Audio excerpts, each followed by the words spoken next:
last part of Atmabodha, Shankaracharya ji quotes some mantras from the Upanishads and gives the essence of those mantras. Talking about the 58th shloka, Swamiji briefly explained a shloka from the Brihadaranyaka Upanishad, 4th chapter, 3rd Brahmana. That mantra is there also in the Taittiriya Upanishad. This mantra explains how Brahman is the highest Ananda, the highest bliss, the unbroken, infinite bliss. The 58th shloka discusses different levels of bliss and the comparisons between them. How this can be understood in the case of Atma. In case of self that we experience is elaborated. The degree of Ananda, which is the essential nature of Brahman, which is Satchidananda, is also explained. The degree of comparison is intended because if we do not know that, we may try to obtain that from outside. So we have and we need some measurement of comparison in our minds. Here, Shruti also gives the measurement when it is said Akhanda Ananda Rupasya, meaning unlimited or infinite. The nature of Brahman is infinite bliss. All other beings who enjoy that bliss enjoy only a small part of that bliss. Even the Creator gets only a little of that Ananda. So one can imagine how that Ananda would be. We know that the mind is the instrument to experience happiness, and the mind or Antakarana has the qualities of Sattva, Rajas, and Tamoguna. Happiness is experienced when Sattva Guna is predominant. When you will have no pain or stress at that time. Here, Rajoguna and Tamoguna are suppressed by Sattva Guna. If you do activities with joy, it implies that Sattva Guna is predominant. If you do the same action and worry about it, then that implies Rajoguna and Tamoguna. Swamiji explained this with the example of drinking tea and coffee. When mind and body is relaxed, you enjoy them. So always try to relax the mind and body. When you are relaxed, then Sattva Guna is predominant. This is the theory behind the experience of happiness. Now, if we apply this, we can understand that whoever has tried or practiced Sattva Guna, that person has increased his Sattva Guna. Once in a while, when Rajas and Tamas enters, he will have stressful life, no doubt. This is a foolproof formula, meaning whenever there is Sattva Guna, even if you are sick and your Sattva Guna is increased, usually when we are sick, Tamo Guna is more. But when your Sattva Guna is increased, you will enjoy that time also, that is in sickness also. One who has practiced sadhana for a long time can change his mind according to what he needs. He will then be able to prevent himself from having those activities and thoughts that stress him out and make him dull. This is the practical aspect of sadhana. The comparison goes to gods and devatas. Gods differ from each other with respect of purity of the sattva. Asuras have tamasic vritti. This ratio of comparison goes up to the creator of the world, Brahma. Quoting Brihadaranyaka Upanishad, Swamiji gave us the practical way in which this can be understood and practiced in our daily life during the smallest of the activities. The bliss of Brahman is the highest, and everyone gets only a fraction of it. Even with that bliss, they live with enjoyment. This bliss he gets from outside. From this, we can imagine how much Brahmananda will be. It is the comparison of Ananda. With this, we can imagine how Brahman is, nature of Brahman is Ananda, and how we are going to get that experience. Shloka 59 talks about the existence of Brahman. Everything in creation is provided by Brahman, who is the substratum of all. In Shastra, the term used is Sat Chit Ananda. Here it is said Asti Bhati Priyam. In each object, what we see and experience outside these three are there. Asti, that means that object exists. Bhati, We know, we cognize this object, and Priyam, that object attracts and gives us happiness. Quality of the attraction is connected to enjoyment. All these qualities are basic nature of Brahman. Swamiji elaborated with the example of milk and ghee to show why we do not see and experience the Brahman.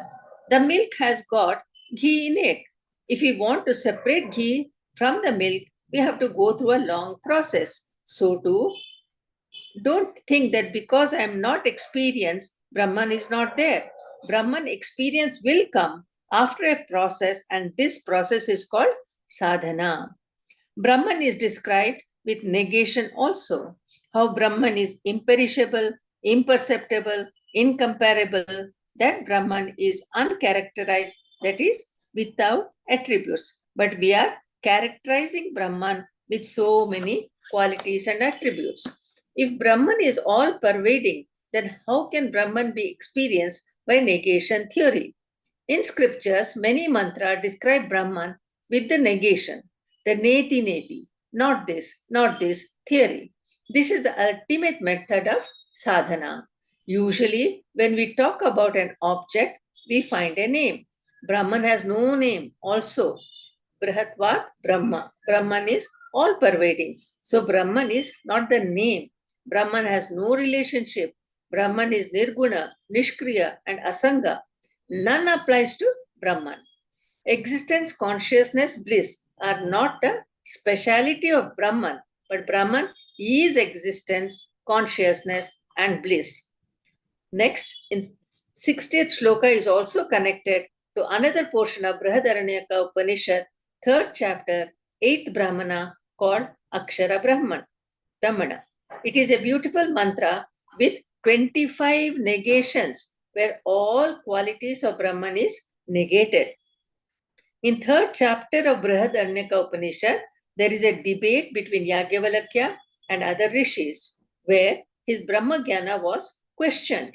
In the debate, he did not declare himself as Brahmagyani, but his action showed he is a Brahmagyani. No Brahmagyani declares himself as Brahmagyani. In the assembly, there was a sannyasini called Gargi who questioned Yagyavalakya about the Akshara Brahma or imperishable Brahma, which Swamiji also explained. Negation theory was well explained by Yagyavalakya also, by which Gargi was convinced he is a Brahmagyani. Hari Om. I think more from Swamiji we will listen. Over to Swamiji. Hari Om.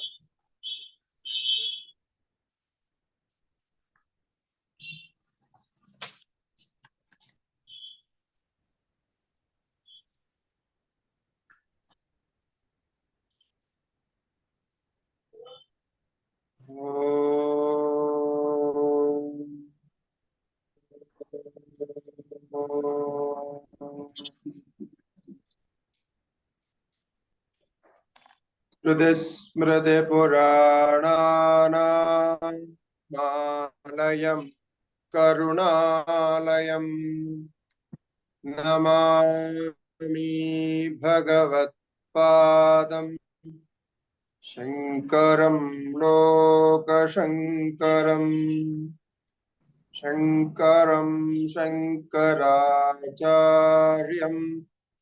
केशवं बादरायणम् सूत्रभाष्य कृतो वन्दे भगवन्तो पुनः पुनः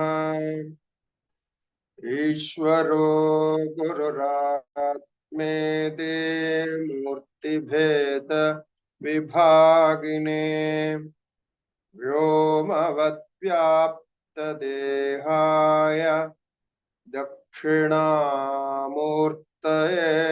नमः। श्री दक्षिणामूर्तये नमः। ओम तपोपीक्षीण पापानां शान्तानां वीतरागिणां मुमुक्षूणामपेक्ष्योऽयम् आत्मबोधो विधीयते। श्रीगुरुभ्यो नमः। हरिः ओम्। ओम नमो नारायणाय।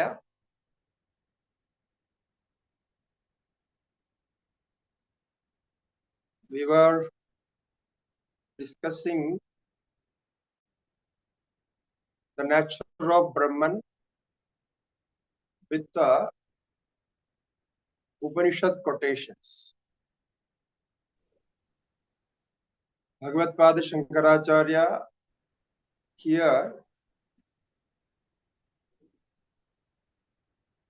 without quoting the Upanishad sentences, is giving the summary of those. So the experience of Brahman is not different from the experience what we have in deep sleep. Actually, the same experience is continued with all the states, all the three states: waking state, dream state, and deep sleep. But in other two states, our mind is engaged and attracted with all other activities. Therefore, it cannot actually experience or directly see that experience. So in the next sloka, 60, sloka number 61, it is said Brahman is light,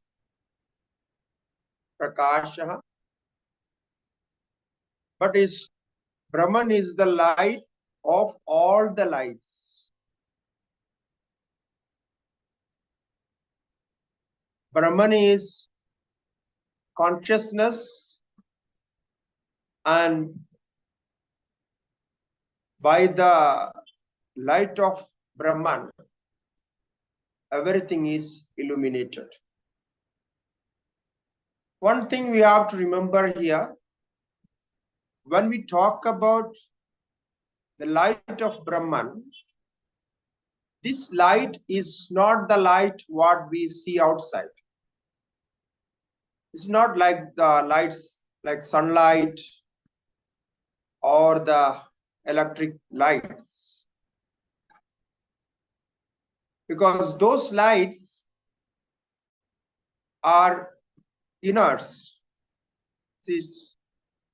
It has no consciousness.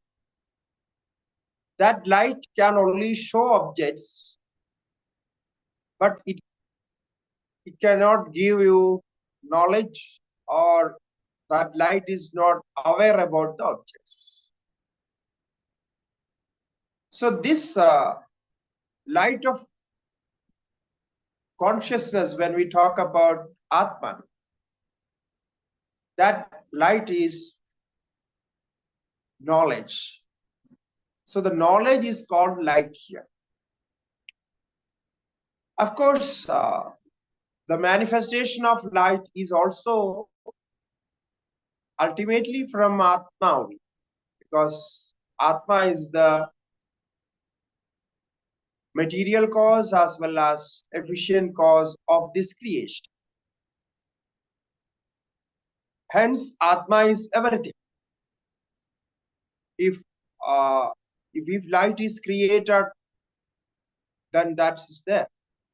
That's also from Atma. Say material, no, it's an effect of that.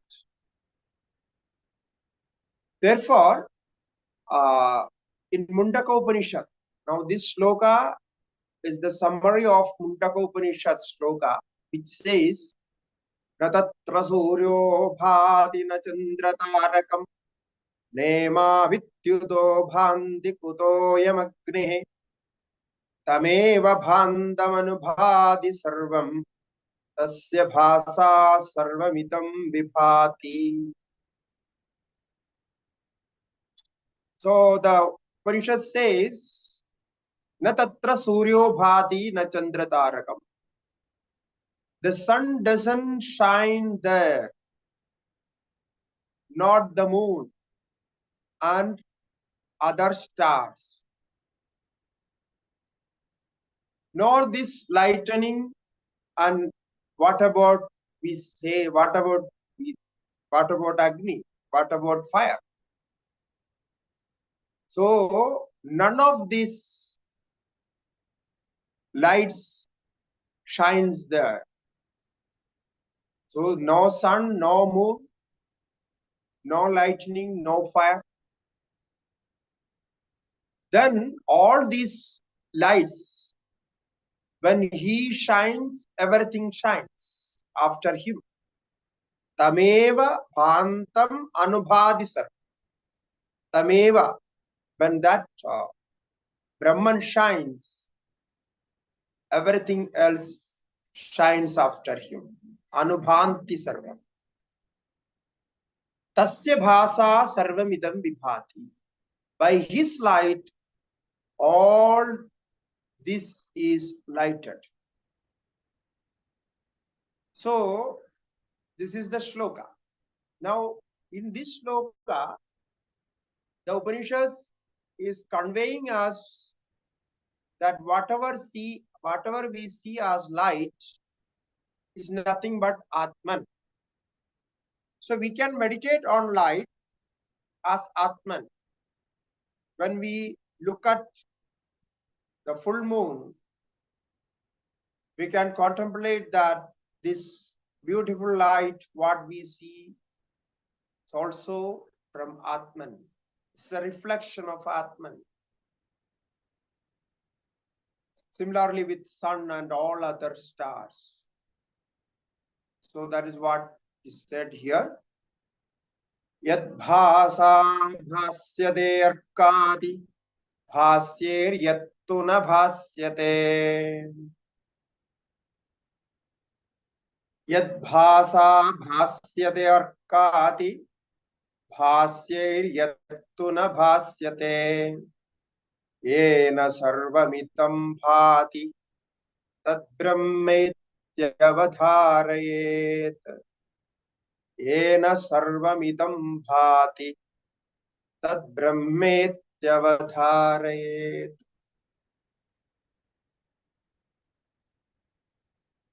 Yad bhasa bhasyate arkadi. By the light of which, yad bhasa, by the light of which,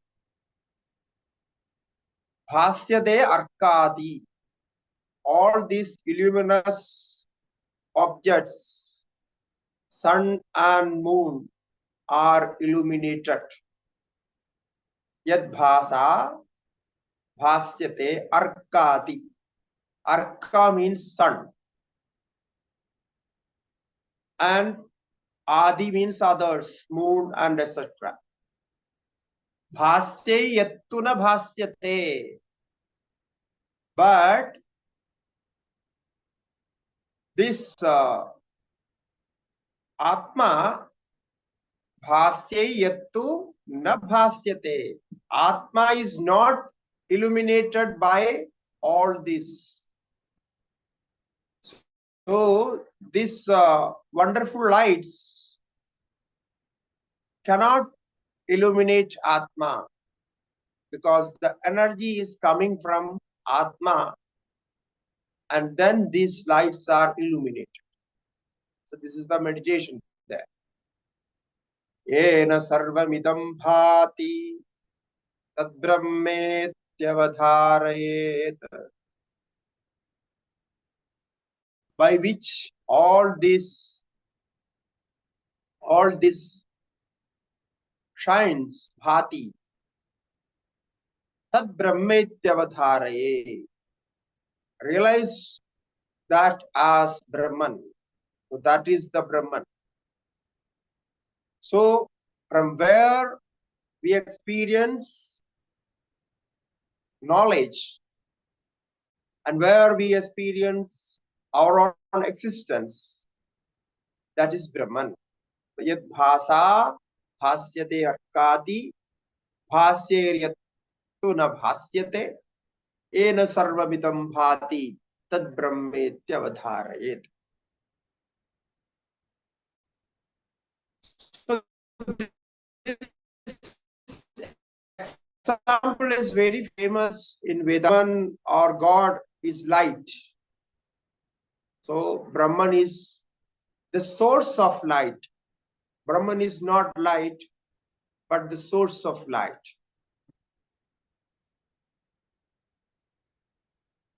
By which everything shines.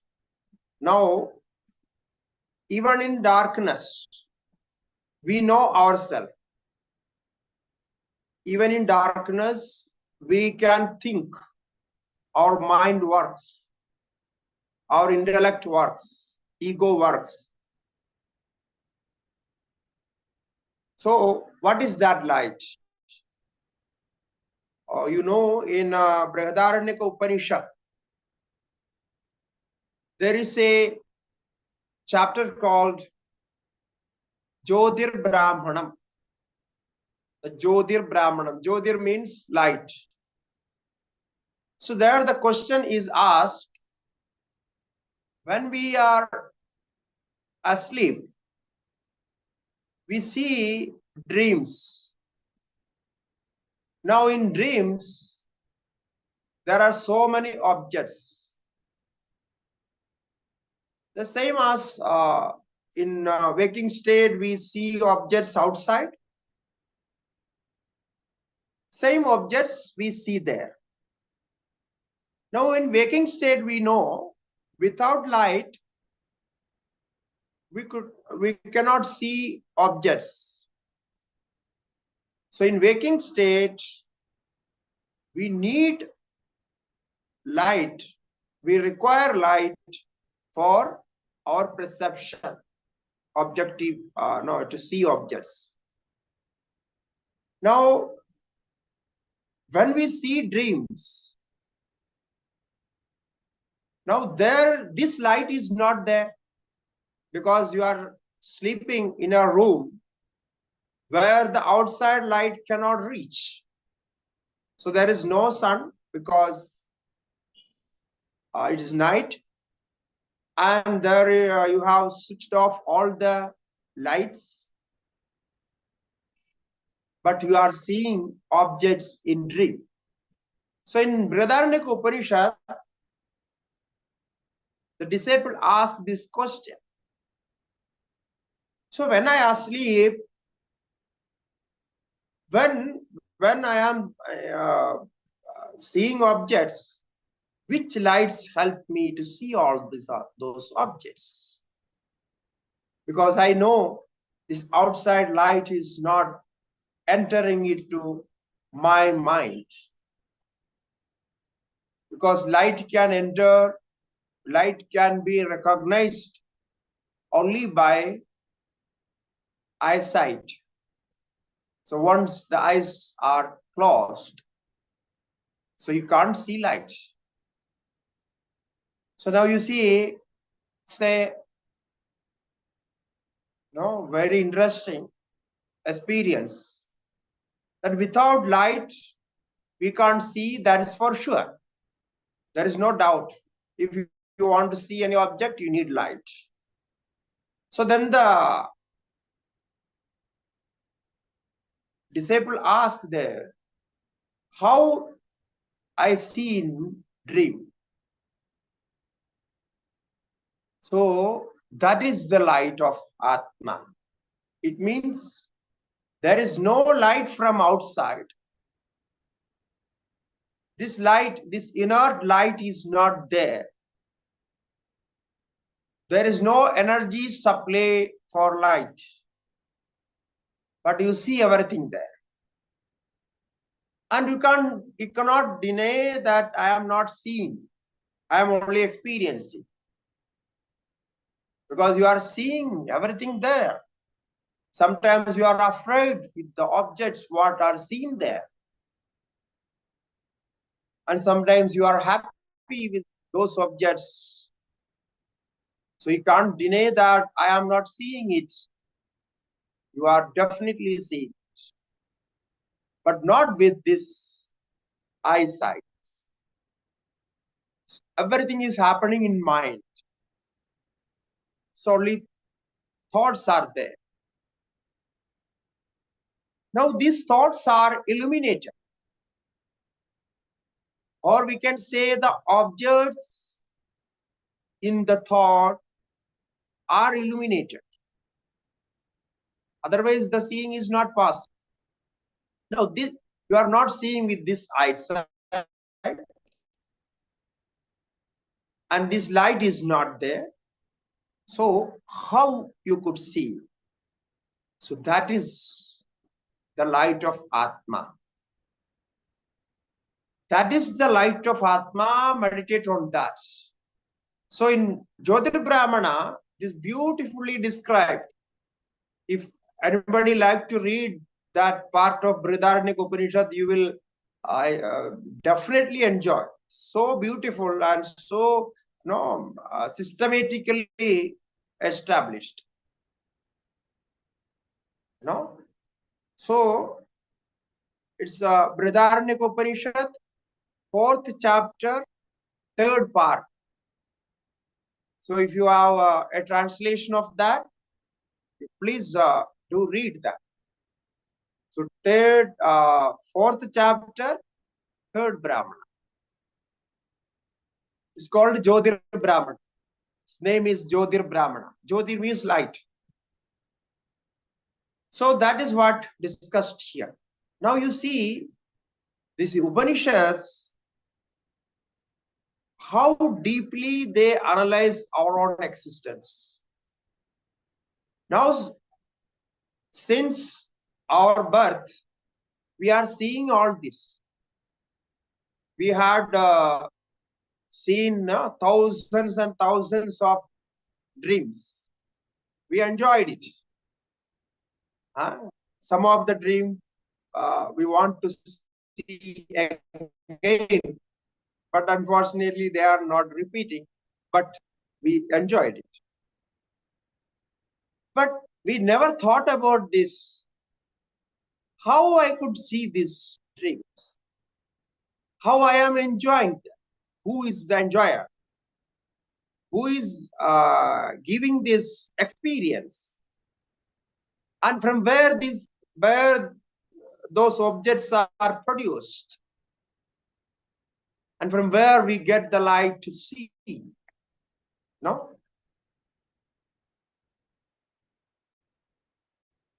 You will get only one answer. All these are from Atma, from your own self. You are the illuminator. You are the enjoyer. You are the seer. And you are those objects. Those objects are identical with you through mind. Those objects are not different from you. So, this is what is discussed here.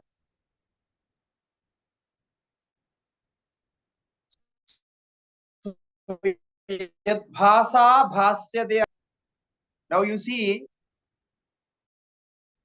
this bhas, the word, the pronunciation bhas. No, 4 bhas are there. So bhasa, the bhaha means light in Sanskrit. So in English only you have one word for light. In Sanskrit we have so many words. So one of that is bhaha. Bhaha means light or prakasha, light. So bhasa, by that light bhasyate, that is verb, and again bhasyehi, the objects which are illuminated. Yattu na bhasyate, that Atma is not illuminated by those illuminated objects, sun, moon, and all those. Ena sarvavidam bhati tad brahmetyavadharayet. So now, as I said, in dream we can say that dream is illuminated by Atma, and the experiencer is also Atma. All right. Now you can bring that experience and the same light to outside as well. So that is what this sloka says. So in dream, if you are illuminating objects there, so I bring that light into outside objects as well. So these objects outside are also illuminated by all pervading Atma, because that Atma is all pervasive and self-illuminous. So wherever it is, it illumines the objects there. So you try to imagine sunlight, moonlight, and all other light, and above all other light. So this all Brahmanda, this universe, is illuminated by that light which is illuminating your own dream. So here Paramatma is showing you, no, Paramatma is taking you to that level of experience. So the outside world and inside world both are same. The outside world is you see with the sense organs.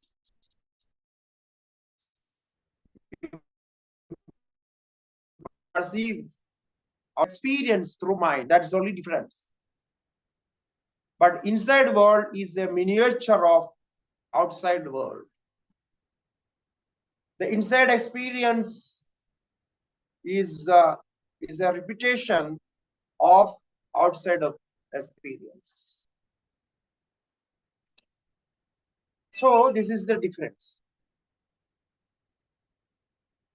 Now the next shloka again continues with this discussion. Swayamandar bahir vyapya bhasayannakhilam jagat brahma prakashadeva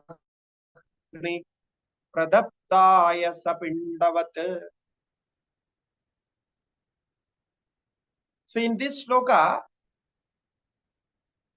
the nature of Brahman is all pervading. The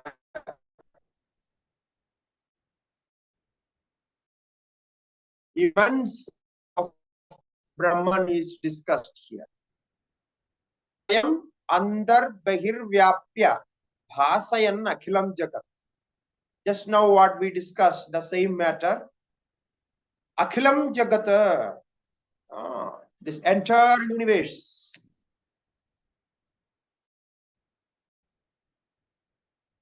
Akhilam jagat, the entire universe is being illuminated by that Brahman. How? Swayam andar bahirvyapya. Think that you are Atman, you are Brahman. The outside or inside,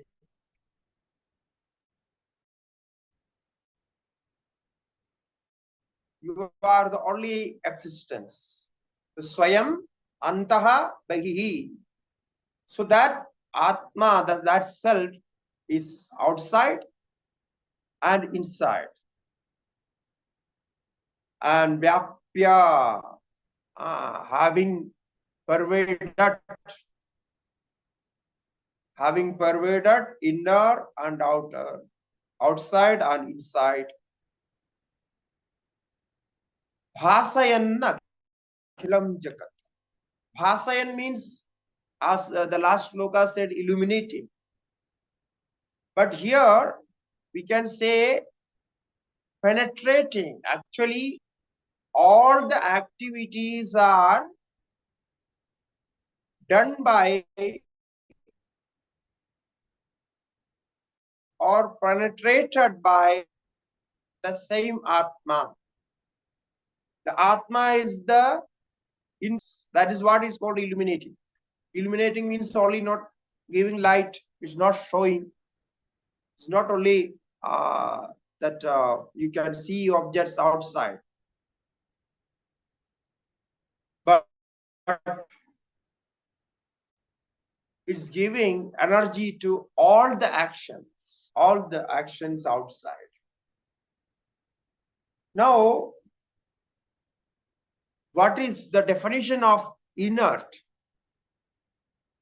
We know that inert means which cannot move itself, which need an outside force to move, to change itself. Okay? So the outside objects are not doing their actions, performing their action by their own existence, because they are known to be inert, without consciousness. So in that case, we need an efficient cause, the efficient cause which can penetrate them to do actions, which can help them to perform their actions, even the changes that the manifestation in their activities, the changes what happens. And this energy which is helping them, the outside objects, to do their activities. As in our physical body, we eat food and we get energy, and that energy is used for our actions. The cellular energy is used for our actions. Then body moves and do actions. And similarly, the outside objects also does that. All those outside objects, they need to have some energy, and this energy is from Atma, ultimately from Atma.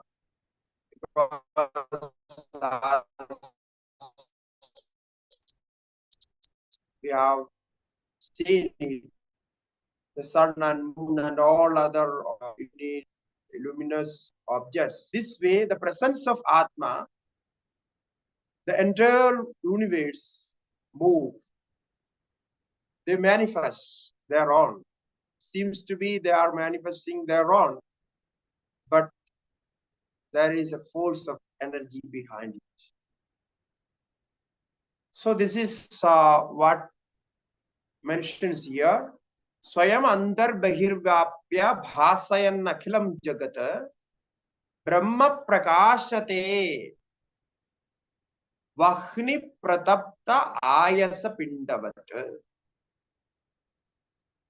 So a simile is given here, like the fire in the piece of iron ball or iron ball, red hot iron ball, ayasa pindavat. The vahni pradapta ayasa pindavat. So the iron ball is basically, as naturally it is cool. It is cold.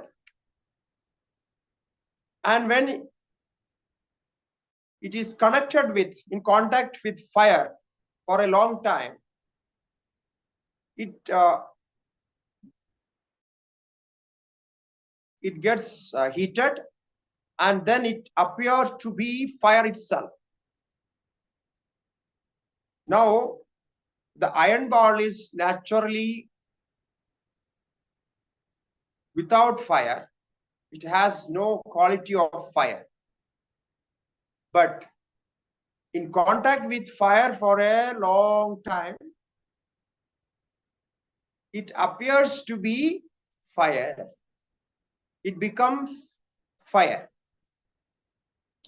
So this is what happens here. The objects outside, the entire world is inert, means without consciousness. But when they are connected with consciousness, both inwardly and outwardly,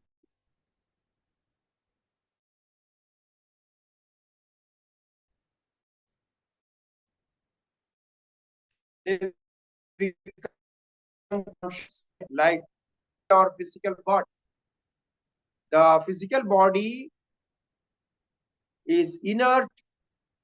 It means whatever the material used for this physical body, or how this physical body is made, the material what are there in physical body, the matter, that is inert.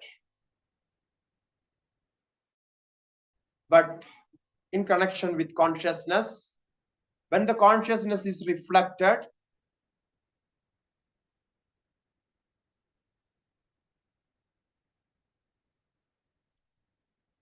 this body become conscious. So it has consciousness. It is acting like conscious being. So Vahni Pratapta Ayasa Pindavat. This is what we see. So here the material cause and the efficient cause both work together. Then all the actions are there. So we can meditate on this, that the actions are there in the body or in the mind, but actually they are forced by Atma.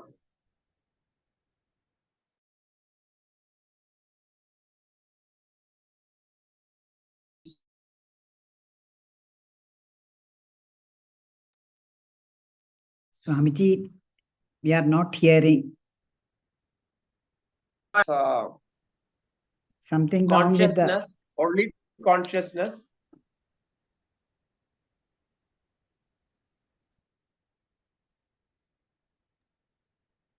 Swamiji not able to hear properly. Hari Om. Hari Om not able to hear properly.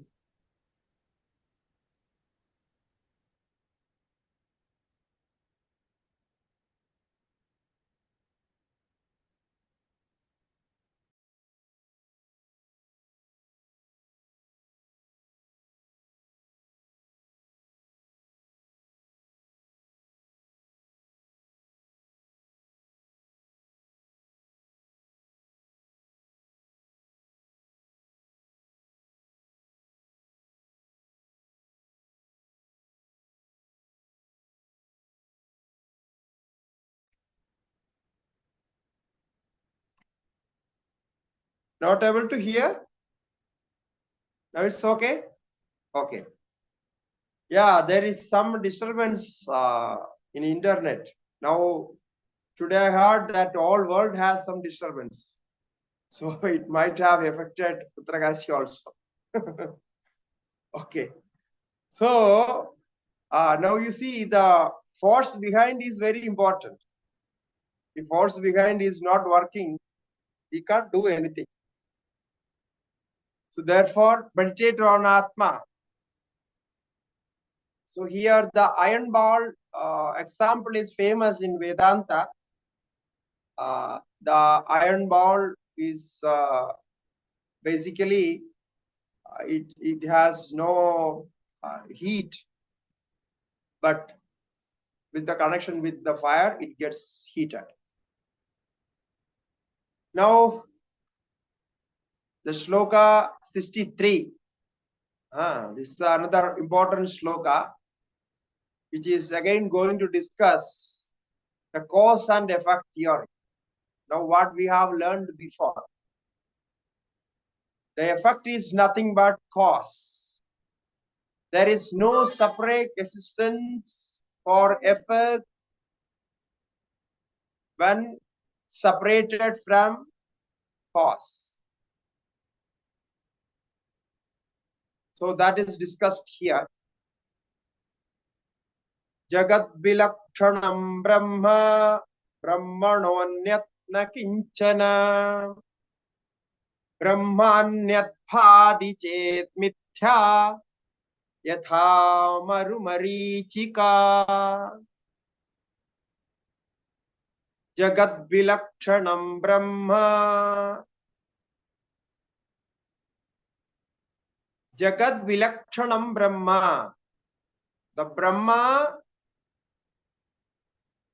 is separate from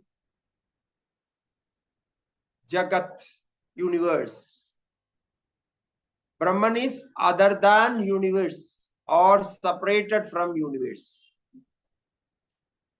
The character of universe is something different and the character of Brahman is something different.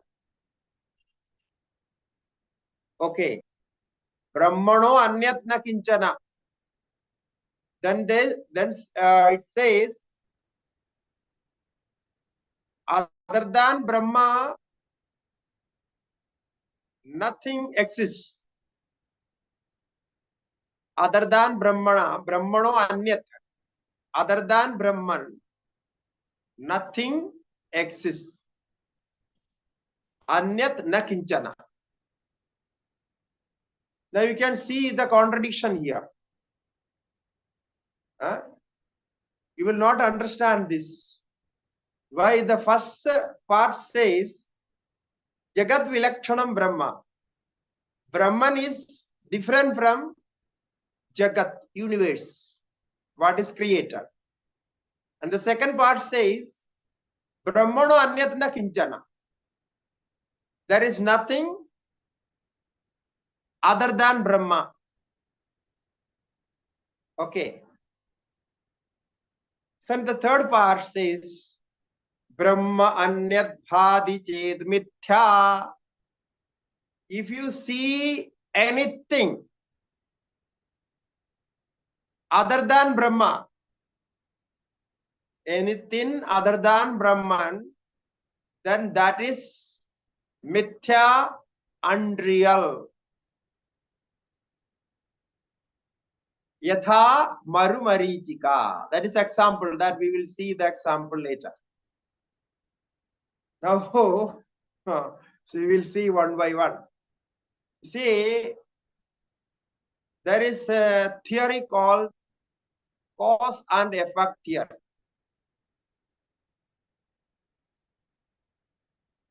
What the theory says is the effect, the so-called effect, is nothing but cause itself. It means the effect cannot be separated from cause in all conditions. It cannot be separated. If you separate, then effect has no existence. If you separate effect from cause, then effect has no existence. This is what the theory says. But you cannot say cause is equal to effect. Even though effect is not separate from cause, effect cannot exist without cause. But we can't say that cause is equal to effect. So there is no equation. Cause is not equal to effect, and effect is also not equal to cause. But effect cannot exist without cause. You understood something? I will take a famous example because that will be better. You see, in Vedanta, we don't negate anything. This you already know. There is no negation. So Vedanta does not negate anything because the reality of this universe is Brahman only. The reality of this universe is Brahman means the knowledge is also Brahman. The ignorance is also Brahman if there is any ignorance. The effect is also Brahman, cause is also Brahman, and the action is also Brahman. Everything is Brahman because the reality is Brahman. There is nothing created other than Brahman. Brahman is created as this universe. That is the theory of Vedanta. Now, there is no chance of negation. The universe as Brahman cannot be negated. What I said, universe as Brahman cannot be negated.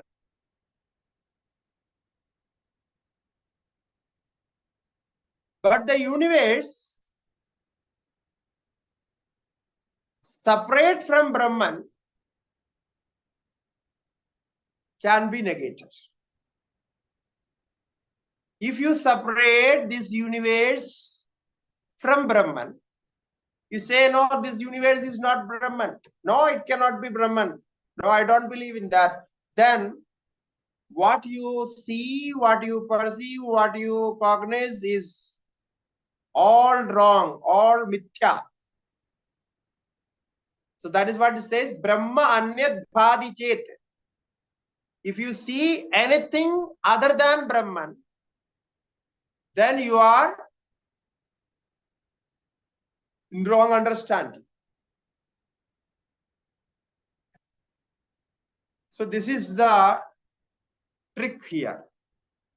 I don't know you are getting this point or not, but I may be confusing you more. But I will take little time and explain it, because this is something very special in Vedanta. If you get this theory, you are realized. No, you will get the experience of Brahman if you know this theory, because the all Vedanta talk about this theory. And in Brahma Sutra, if you see, Janmadhyasya taha shastra yonitva tattu samanvayat,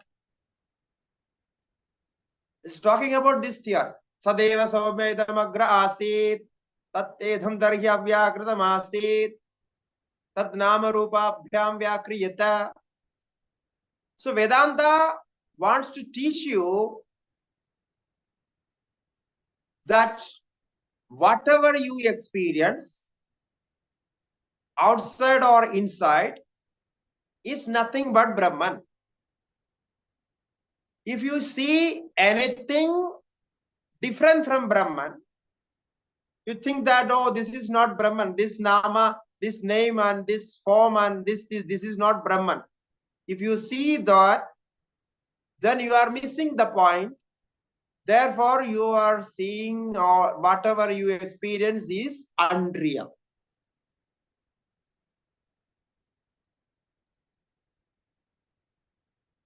So that is the theory says. Jagat Vilakshanam Brahma. What does it mean? What is Jagat? What is this universe? What we call as effect, karyam. So for example, we take the famous example, the clay and the jar made of clay. I think this example all of you understand very well. Okay, I don't have to explain it. What does it mean? It says the jar is made of clay, is clay only. Okay, you know that. Now we take this example and see two parts in that. One is the cause. The cause of jar is clay, right? And the second part is effect. Effect is so-called jar, what we call as jar. So we have two parts. One is clay, the material cause of jar, and the other part is jar. Now what is jar? What is jar? Is jar is clay? Jar is clay? This only Namarupa. Hey, what is jar? Now we have two parts, no? So one is cause and the other is effect. Okay, you accept it? So we have two parts. Now the first part is okay, clay. That is cause. And the second part is jar. Now I ask you, you can unmute and answer. Now what is jar? Effect of clay. Then what is clay? There? Cause. Cause. Cause. So you see, you are using only two words. The material is only one.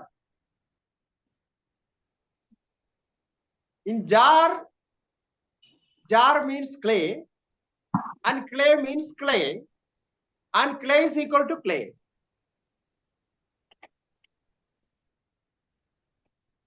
You got it? If I remove my clay from jar, what you will take away? No jar. Clay. Nothing. Nothing. You will not get anything there. Clay. So, the name of the clay is just name. For the sake of naming it, we call it jar. A different shape, a shape of clay. The clay is shaped into jar. Okay. So we made a name for that particular shape. So for that jar, we call it in Sanskrit Ghataha. So we can name we can give any name. Pot, Ghataha. So Ghata means jar in Sanskrit. So that is what it says. Now, can you say this clay is jar? Clay. Can you say clay is jar? No. You have not learned the mathematics well. No. No, clay is not You jar. can't Jar say, is you cannot say clay is jar. Clay is clay only. Only. Clay never changed its character into jar. And clay cannot change its character, its nature into jar. So, where the jar is? There is no jar at all. If you remove clay, there is no jar. And without the characters, without the nature of clay, there is no jar. Therefore, jar has it what we call effect.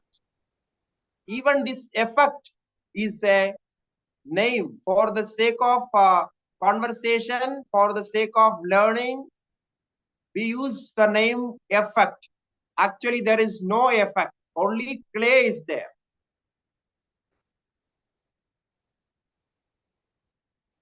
Therefore, clay is not jar. So what you call as jar is jar has no existence. And clay is not going to give the character of it to jar. It cannot give. So now, where the jar? How can we get the jar? We can get only clay in the name of jar. Okay? Right? You understand, no? You can get only clay in the name of jar. You can get rice in the name of biryani, or rice in the name of dosha, rice in the name of idli. It's like that. So we can get only the material cause there. Therefore, the qualities of what we call superimposed qualities, illusions, all these qualities are superimposed into that cause, the ultimate cause, the basis of that. Therefore, the right language would be clay is in the form of jar, clay is in the form of pot, clay is in the form of a rose pot, or clay is in the form of glass, no, a drinking glass, clay in the form of vessels, clay in the form of bricks, clay in the form of house. So everywhere that clay is there. So the in the form is what we call effect. Actually, effect has no existence at all. So now this theory is not only in Vedanta, but also in science. Everywhere we can see this theory, because this cause and theory is everywhere. Therefore, now you see another thing. As I said, no, we are in Vedanta, we don't negate anything. There is nothing to negate. If clay itself is in the form of jar, now how can we negate jar? How can we say Nama Rupa Mithya? Because that jar has no existence and jar has never done any mistake. So why we should negate jar? Why we should abuse or negate or neglect jar? Because jar has no existence other than clay. So you are appreciating clay and negating jar. Is it possible? No, you are appreciating the cause. You say no, cause is real. So we keep the cause and we negate the effect. So this is also wrong. It's a misunderstanding. Many Vedantins do this. They say no, nama rupa mithya and everything.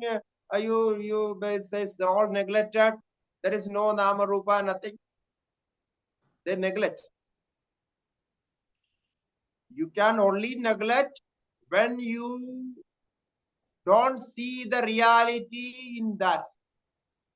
So when you see the reality there, as you see the clay in that jar, then you will not negate, because the clay is the same. And clay cannot be neglected. Why? Because clay is the reality. Clay is the cause. So we cannot neglect the cause.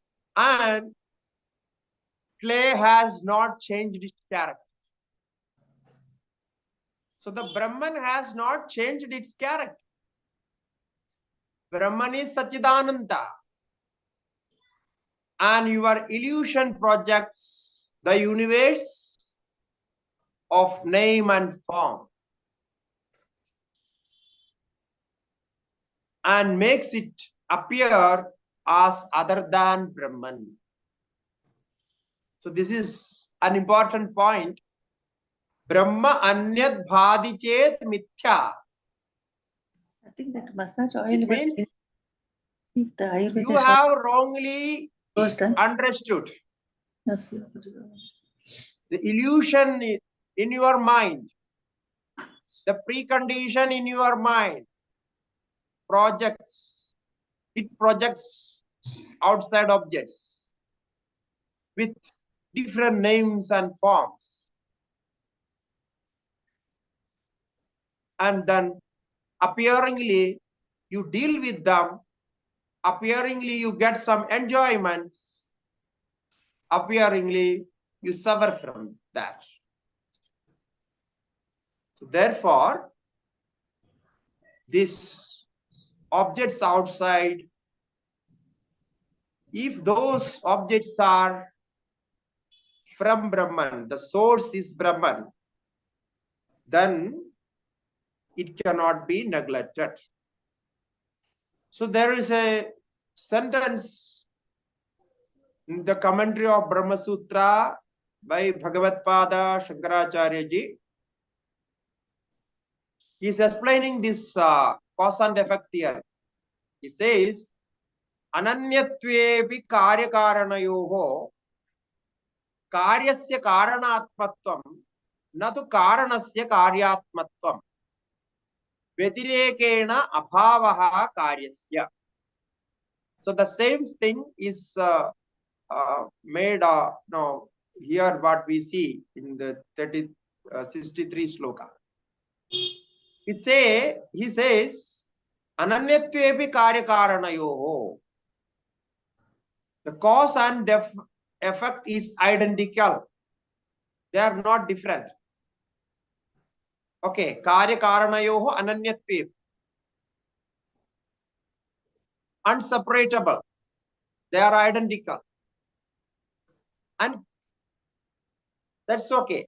It means karyasya karanatmatvam. But when we say karya karana, cause and effect is identical, unseparable, but there we have two parts. The effect is cause, nothing but cause. Karyasya karanatmatvam. The karya, it means effect, is identical with karana. That part is okay. Because the effect has no separate existence. But the second part says, Natu karanasya karyatmatvam. But the cause is not identical with effect. Okay, so now you listen to these two parts. First part says effect is identical with cause. It means this universe, this Jagat, is identical with Brahman. The Brahman is the cause, because this universe gets existence from Brahman, consciousness from Brahman, and everything from Brahman. Its appearance, everything is from Brahman. So therefore, this universe is identical, or effect is identical with the cause. This is the first part. And the second part then says, but, there is a but. But cause is not identical with effect. It means cause is not equal to effect. Why? Because before the creation of effect, cause was there. And after the disappearance of effect, the cause will remain. And before the creation of effect, cause was existing. And now after the destruction, cause will remain. But it's not in the case of effect. There was no effect before creation, and there will be no effect, no trace of effect after the destruction. So this is what it says. Okay, now I ask you a question. If you only see cause in all effects, like there are so many vessels made of clay,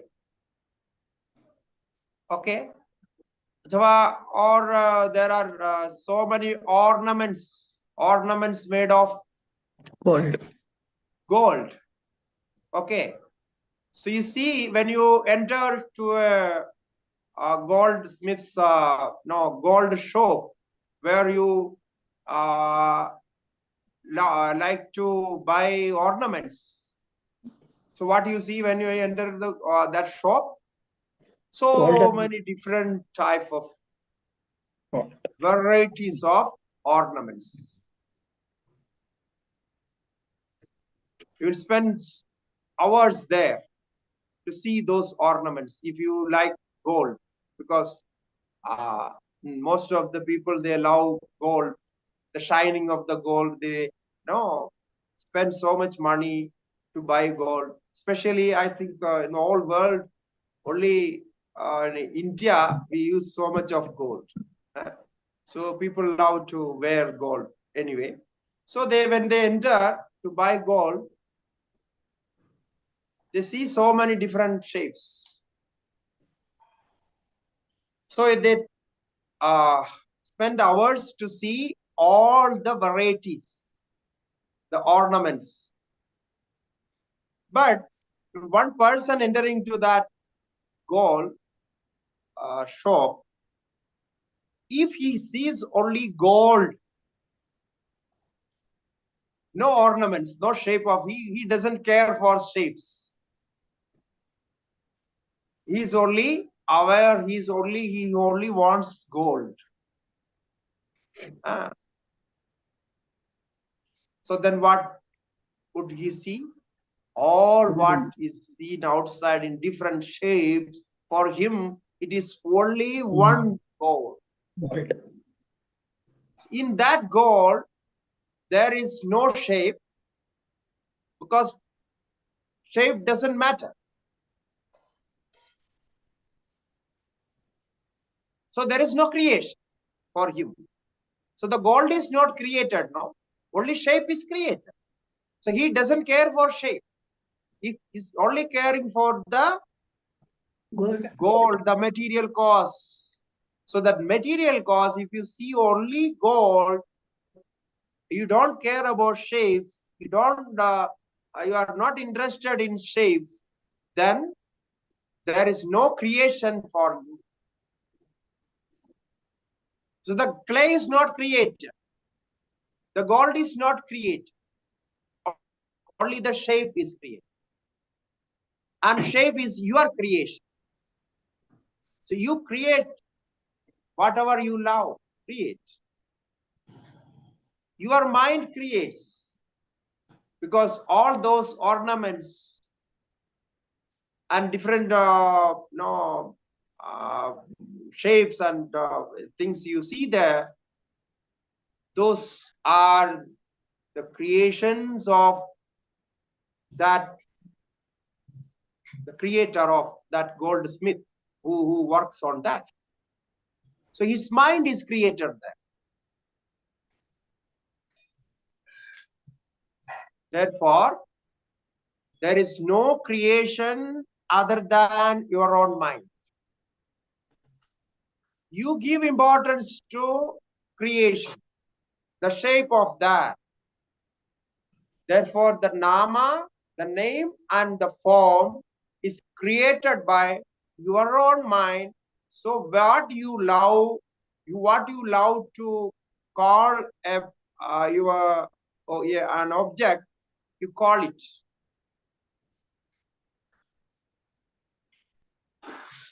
So when a child is born, the mother wants to call that child a different name, and father wants to call another name. So we have seen so many, we have solved so many like such problems. So father and mother, they selected different names for the same child. Now what would happen? So how can we say? So mother says, no, he is my child, so I will decide the name. The father saying, how come that? He is my child, so I create. So no, I give name. So my name will be for child. So even in our case, it happened, because after many years, our parents, they said they had a quarrel for the name of the child. So then they brought somebody else, and then they selected like that. It happens like that. So now, what is the problem? Problem is the two different minds, they like different names, different words. So that's the problem. So this creation comes from there, from our mind. Therefore, it says, now whatever you created, whatever you did is did. It's okay. The went wrong, everything went wrong. Let it be. So leave those. Leave all that. Now you try to see only cause in those effects. So then you are enlightened. Then you realize Brahman. Then you know the reality. So all those effects were, and those stages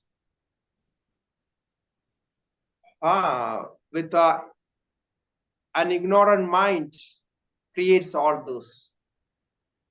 So you superimpose so many things there. So now leave them off and see only effect. Now if you are wearing ornaments, different ornaments, gold ornaments, you only see gold in that, no shape, no design in that. Okay, so that is the practice. So see from start from there, and whatever is there in your house,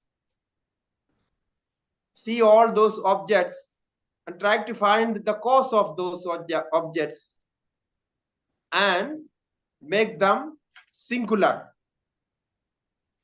Change all plurality, change all multiplicity, and try to find singular in that. The single cause, which is one and the same. And then you realize the reality. That's all. It is very simple. It is so simple. If once you accept, it's done. There is nothing, no sadhana, nothing is necessary. You just accept it. This is the reality. This is what it says is correct. So it's done. Now you can see different forms. Seeing by eyes, you can see different forms. There is no problem. But understanding should change. You cannot stop seeing. Oh, so that would be there. So you can experience all those objects, remembering that these objects are nothing but Brahman, that Brahman which is my own consciousness and existence. So I am seeing those. So yatha marumarichika. Marumarichika. So you know this marumarichika, mirage. So the unreality of mirage. So mirage is seen as water. So you will see the reflection in water and sometimes waves in water, colors in water, everything you see in that mirage. But that mirage is not different from the desert. So the sand there in desert. It's not different from that. It's a only reflection. So it's a reflection of refraction of light. It's called refraction of light. So the desert is seen as water. And you know that there can't be water. It is impossible. Therefore, you believe that this water is just an existence of an appearance. It appears like that. So you can see this. So you because you know the reality, you accept that reality. You know the theory, you accept that theory. Therefore, you can see it. So similarly, the seeing or the perceiving will continue. But the cognition will change. You will perceive the things like that, but the perception changes, or the understanding changes. So yatha marumarichika. This mirage is nothing but the desert itself. So this is what we learn from here. Now I think we have 4 or 5 more slokas. 63. We have totally 68 slokas. Okay. We will see that next time. I don't know. We can complete that in one class. We may take 2 more classes. Okay. So that we will do.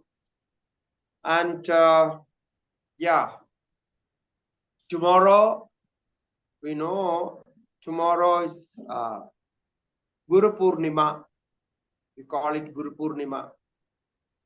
So like we have Father's Day, Mother's Day, and there are so many days, Brother's Day, Yoga Day.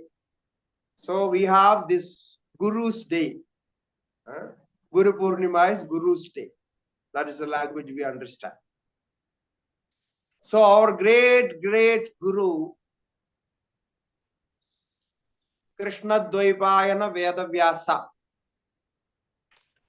he is the Guru of all Gurus.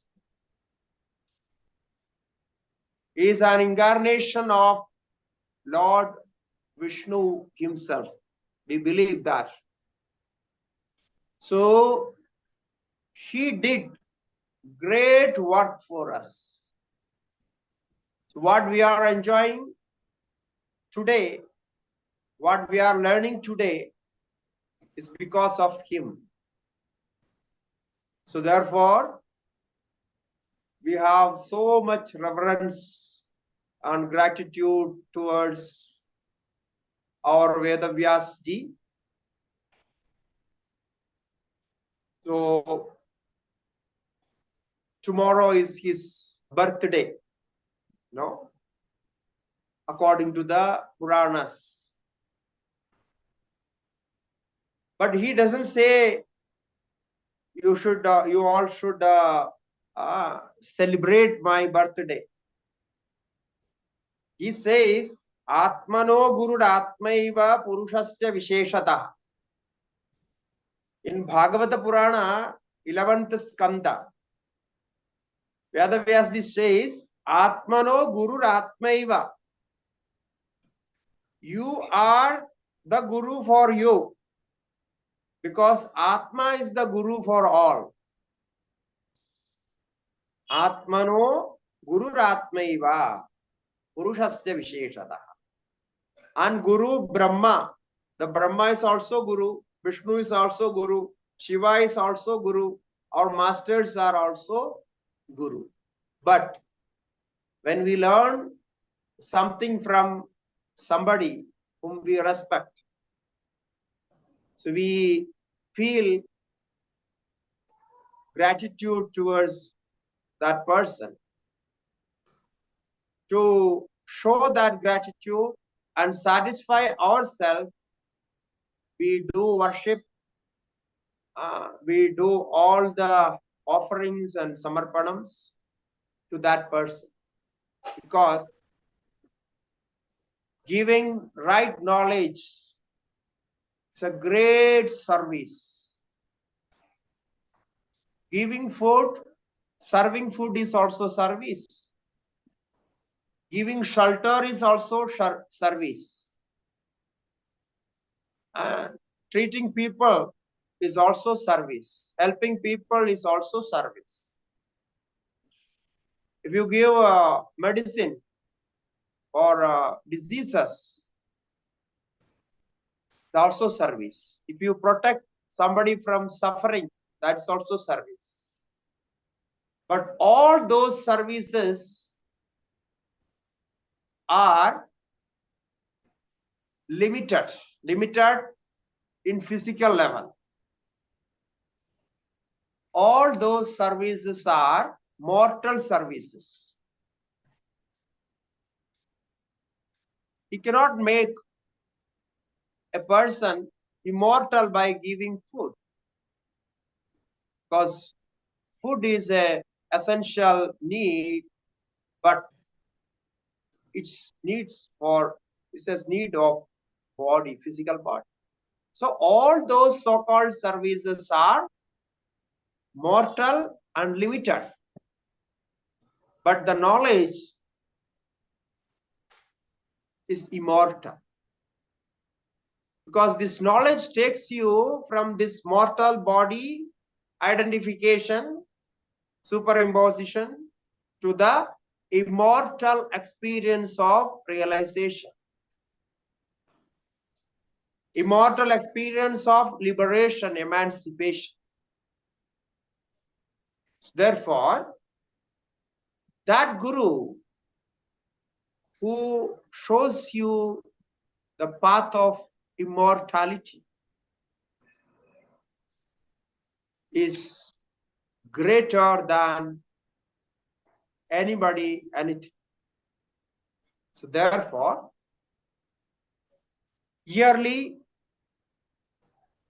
we we celebrate this Guru Purnima. It's a particular day according to lunar calendar. So tomorrow is full moon day.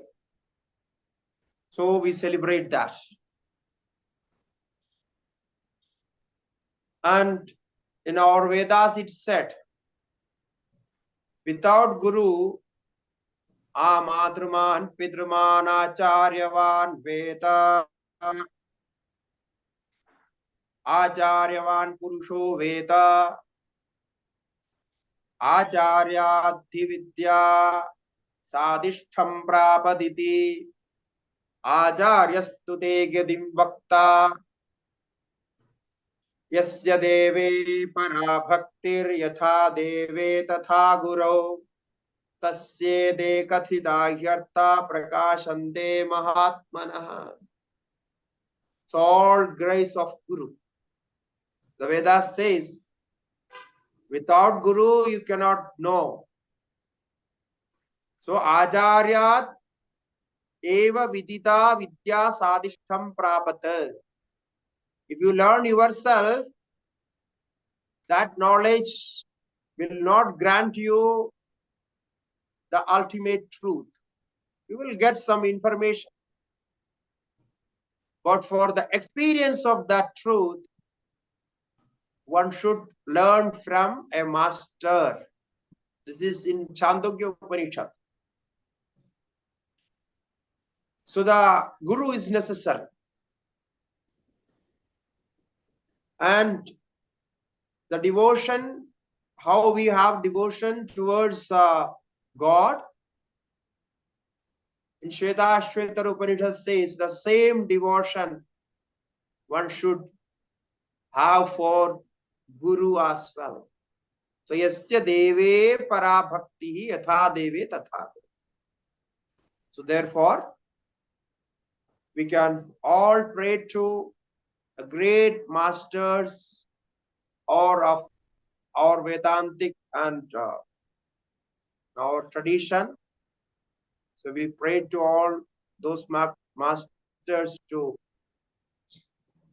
give us that knowledge, bestow blessings on us, that